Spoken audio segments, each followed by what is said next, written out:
Dann zeigen in Folge viele Fehler, speziell in der Defensive.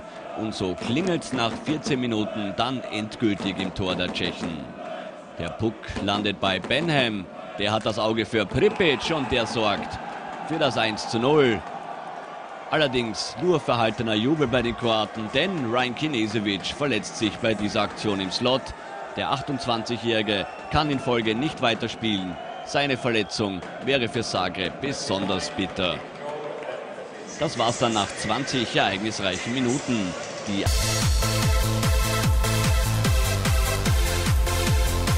Spielminuten. Doch die Adler schwächen sich in Folge selbst, kassieren 2 Strafen binnen 3 Sekunden. Nur 15 Sekunden später wird das von den Bären bestraft. Adam Neglish mit dem 2:1, das Ganze nach 29 Spielminuten. Und Zagreb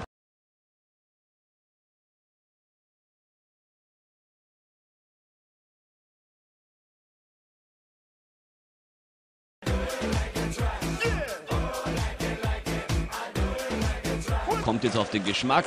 Die Kroaten spielen sich in einen wahren Rausch. Das Resultat: nach knapp 34 Minuten ist es erneut der 27-jährige Neglish, der für die Bären einen 2-Tore-Vorsprung rausholt. Für Adam Neglish ist es auch der 9. Saisontreffer. Das soll es dann auch nach 2 ereignisreichen Dritteln gewesen sein. Mit dem 2-Tore-Vorsprung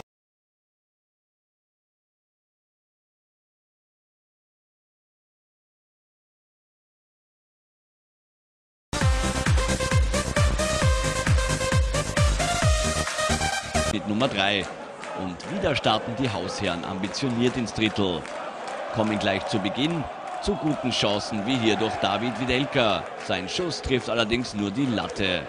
Und wer die Tore nicht schießt, der bekommt sie. Diese Phrase soll sich auch heute bewahrheiten. Quasi im direkten Gegenzug erzielen die Kroaten das 4:1 durch Pascal Morency.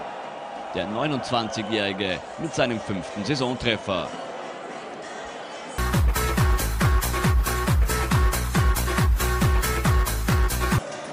Auch die Schlussszene in dieser Partie gehört den Kroaten. Von Znojmo ist in Folge keinerlei Gegenwehr zu sehen.